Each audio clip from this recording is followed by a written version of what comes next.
Hello friends, welcome to my YouTube channel. तो दोस्तों, हमने रीड लेवल 1 और 2 का कोर्स स्टार्ट किया था, जिसमें कि हम हिंदी की शिक्षण विधियों के बारे में पढ़ रहे थे।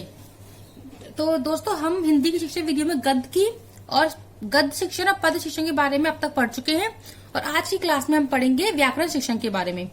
तो दोस्तों, अंत तक हमारे साथ बनी रहिए, जिससे कि हम व्याकरण शिक्षण और रचना शिक्षण को अच्छे से समझ सके। दोस्तों, इसके अलावा मैंने जो हमारी ग्रामर में यूनिट सेकंड चल रही थी, उसका टॉपिक काल है, वो आज हमारा खत्म हो चुका है। तो उसकी वीडियो भी मैंने अपलोड कर दी है, तो उसको भी आप एक बार देख लीजिएगा। और स्टार्ट करते हैं आज व्याकरण शिक्षण के बारे में। तो लेट्स स्टार्ट। देखिए दोस्तों, व्याकरण शिक्षण शब्दों पर अनुशासन करने वाली विधि होती व्याकरण शिक्षण। क्योंकि देखिए दोस्तों, व्याकरण के माध्यम से हम किसी भी भाषा पर एक अनुशासन स्थापित कर सकते हैं। तो देखिए, व्याकरण शिक्षण की विधियां, आगमन विधि और निगमन विधि।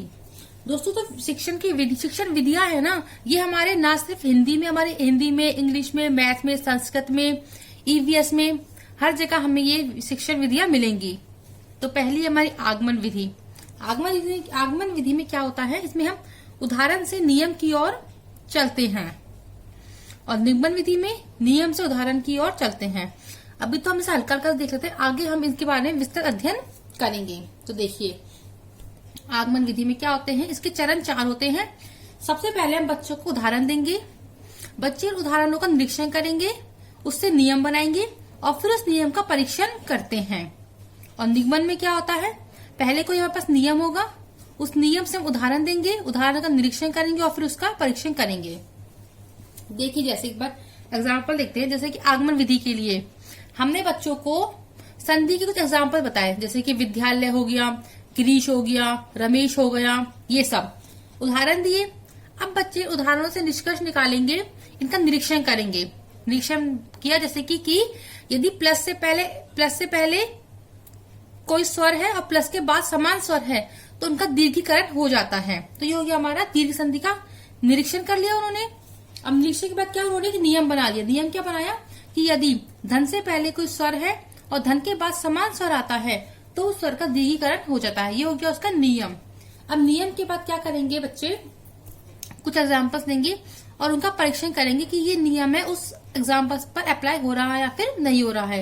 ये होता है हमारी आगमन विधि में। और निगमन में क्या होता है कि पहले कोई नियम दिया, जैसे पहले हमें शुरू में नियम दे दिया कि यदि प्लस से पहले ए या प्लस से पहले कोई स्वर है और प्लस के बाद भी कोई स्वर है, तो उन स्वरों का दीर्घीकरण हो जाता है। ये हो गया हमारा नियम। फिर हमने लिए उदाहरण, जैसे कि विद्यालय लिया, इसके अलावा कारावास हुआ, निशानंद हुआ, तथापि हुआ, मृगांक हुआ। ये सब क्या हो गया, हमारे उदाहरण हो गए। अब इन उदाहरणों का हम करेंगे निरीक्षण, उसके बाद करेंगे हम उनका परीक्षण। तो देखिए, आगमन विधि में क्या होता है, प्राप्त ज्ञान स्थायी होता है। क्योंकि देखिए, हम इसमें नियमों का निर्माण स्वयं करते हैं, इसलिए क्या होता है, ये स्थायी होता है। और निगमन में क्या होता है, प्राप्त ज्ञान अस्थायी होता है, क्योंकि इसमें हम रटे रटाए नियम को याद करते हैं। इसमें छात्र सक्रिय रहता है, इसमें छात्र निष्क्रिय रहता है। सक्रिय इसलिए रहता है क्योंकि इसमें बच्चे को नियमों का निर्माण खुद करना पड़ता है, इसलिए वो सक्रिय होकर अध्यापक को सुनता है। और इसमें हमें बने बनाए नियम मिल जाते हैं, हमें सिर्फ उनके एग्जाम्पल देखने होते हैं, इसलिए छात्र इसमें निष्क्रिय रहता है। व्याकरण की सर्वश्रेष्ठ विधि है, और यह व्याकरण की प्राचीन विधि है। आज के टाइम में जब हम बच्चों को ग्रामर पढ़ाते हैं, तो हमें सर्वश्रेष्ठ विधि हमारी आगमन विधि ही होती है। आगमन विधि के प्रवर्तक है अरस्तु, और यह एक मनोवैज्ञानिक विधि है। और निगमन विधि के प्रवर्तक है हमारे प्लेटो, और यह एक अमनोवैज्ञानिक विधि है। अब देखिए, आगमन विधि ये क्या होती है, यह एक खोज सिद्धांत पर आधारित होती है, क्योंकि इसमें बच्चे नियमों की खोज करते हैं, उदाहरण से नियमों की खोज की जाती है।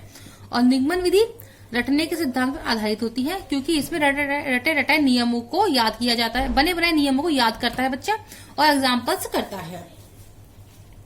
अब देखिए, आगमन विधि के 2 रूप बताए हैं, और निगमन के भी 2 रूप हैं। आगमन के 2 रूप कौन से, वास्तव संसर्ग विधि और समवाय या सहयोग विधि। और निगमन विधि के सूत्र विधि और पाठ्य पुस्तक विधि।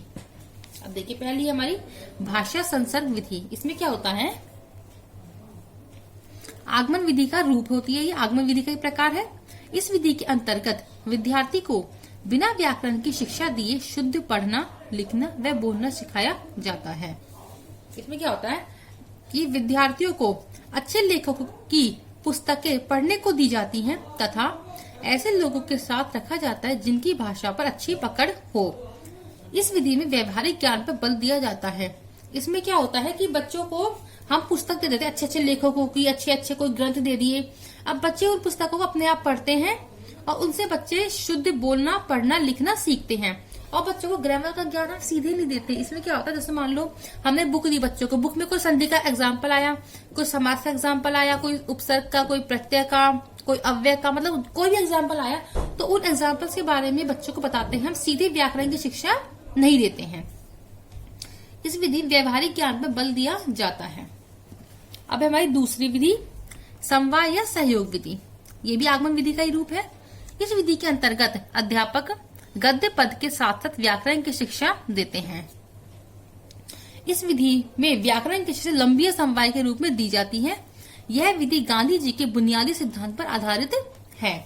अब पढ़ते हैं निगमन विधि के रूप। इसके दो रूप है, सूत्र विधि और पाठ्य पुस्तक विधि। सूत्र विधि में क्या होता है, सूत्र विधि है वो उसके जनक है, नहीं सॉरी, सूत्र विधि है सबसे अधिक प्रचलन है संस्कृत में। इस विधि के अंतर्गत व्याकरण के नियमों को छोटे छोटे सूत्रों में बांधकर व्याकरण की शिक्षा दी जाती है। यह विधि हिंदी में न के बराबर प्रयोग में ली जाती है क्योंकि हिंदी विकासशील भाषा है। यदि हिंदी व्याकरण को भी सूत्रों में बांध दिया जाए तो भाषा का विकास अवरुद्ध हो सकता है। देखिए दोस्तों, अगर मान लो हम हिंदी के नियमों को या फिर हिंदी में हम मतलब किसी भी नियम को अगर सूत्र में बांध देंगे तो उससे क्या होगा कि नियम जो फिर उसका विकास रुक जाएगा, उसका विकास अवरुद्ध हो जाएगा। क्योंकि जो हिंदी है वो हमारी विकासशील भाषा है। इसलिए हम हिंदी के शिक्षण में इस विधि का प्रयोग बहुत ही कम करते हैं। और जो संस्कृत होती है उसमें हम इस विधि का ज्यादा प्रयोग करते हैं। पाणिनि की अष्टाध्यायी सूत्र विधि पर आधारित है। उस अष्टाध्यायी में क्या है कि सूत्रों के माध्यम से बताया गया है, पढ़ाया गया है। और हिंदी में यह सूत्र विधि न के बराबर प्रयोग में ली जाती है। अब हमारी पाठ्य पुस्तक विधि। इस विधि में व्याकरण की पाठ्य पुस्तकों द्वारा व्याकरण की शिक्षा दी जाती है।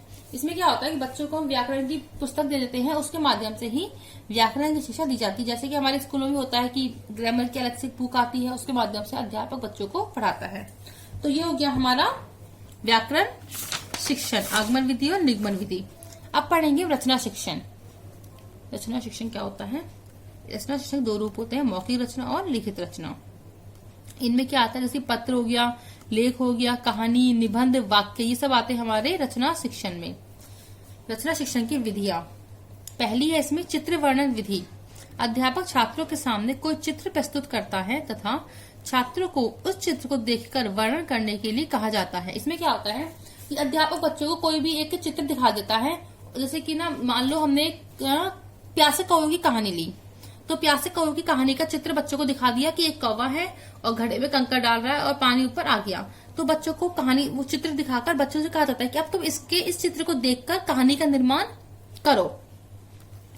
यदि छात्र मौखिक वर्णन करता है तो मौखिक रचना हो जाती है और यदि लिखित वर्णन करता है तो लिखित रचना हो जाती है। ये तो है ही। और ये प्राथमिक स्तर के लिए उपयुक्त है। छोटे बच्चों के लिए 1 से 5 तक की कक्षा के लिए यह विधि उपयुक्त विधि मानी जाती है, चित्र वर्णन विधि। अगली है हमारी शब्द प्रदान विधि।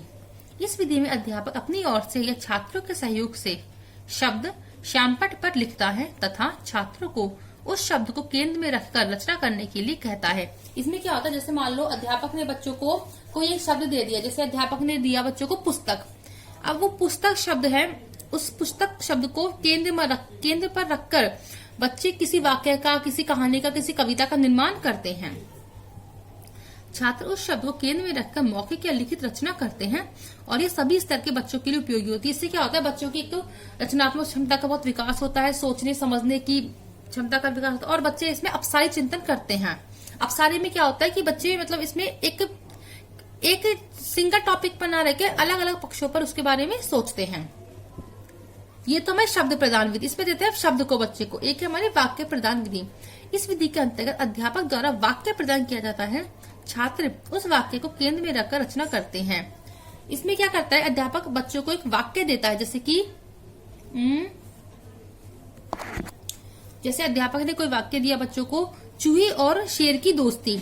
अब बच्चे उस वाक्य को केंद्र में रखकर कोई ना कोई अपनी रचना का निर्माण करते हैं। अगली है हमारी अनुकरण विधि।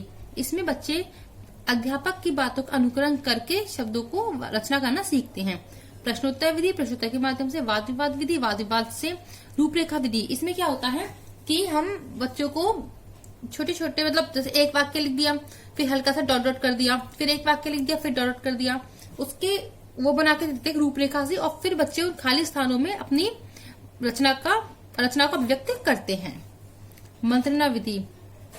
इस विधि में क्या होता है, इस विधि के अंतर्गत अध्यापक छात्रों की सहायता से किसी विषय का चयन कर गुरु और शिष्य द्वारा विचार विमर्श किया जाता है। तत्पश्चात छात्र द्वारा उस विषय पर रचना की जाती है। इसमें क्या होता है, कोई भी कोई टॉपिक ले लिया, उस टॉपिक पर गुरु और शिष्य मतलब कि अध्यापक और छात्र मिलकर विचार विमर्श करते हैं, वाद विवाद करते हैं, चर्चा करते हैं, परिचर्चा करते हैं, और उसके बाद जब चर्चा हो जाती है फिर गुरु छात्र को निर्देश देता है कि अब तुम इस विषय पर कोई निबंध लिखो, कोई रचना करो, कोई कहानी या फिर जो भी है कथा लिखो। ये होती है हमारी रचना शिक्षण की विधियां। दोस्तों, इस तरीके से हमारी गद्य पद व्याकरण और रचना की विधियां समाप्त हो चुकी हैं, और कल से अब हम पढ़ेंगे भाषा शिक्षण के उपागम या फिर हिंदी भाषा शिक्षण की नवीन विधियां। तो आज के लिए बस इतना ही, और ऐसे बने रहिए आप लोग हमारे साथ। और अगर आपको हमारी वीडियो पसंद आई है तो इसे लाइक कीजिए, अपने दोस्तों के साथ इसे शेयर कीजिए, और यदि आपको कोई दिक्कत आई तो अपने डाउट को कमेंट सेक्शन में जरूर लिखिए, जिससे कि मैं उसको सॉल्यूशन कर सकूं। और हमारे चैनल को सब्सक्राइब करना ना भूलें, और साथ ही बेल आइकन दबा दें, जिससे कि जैसे ही मैं कोई नई वीडियो लाऊं उसका नोटिफिकेशन आपके पास तुरंत ही पहुंच जाए। थैंक यू दोस्तों।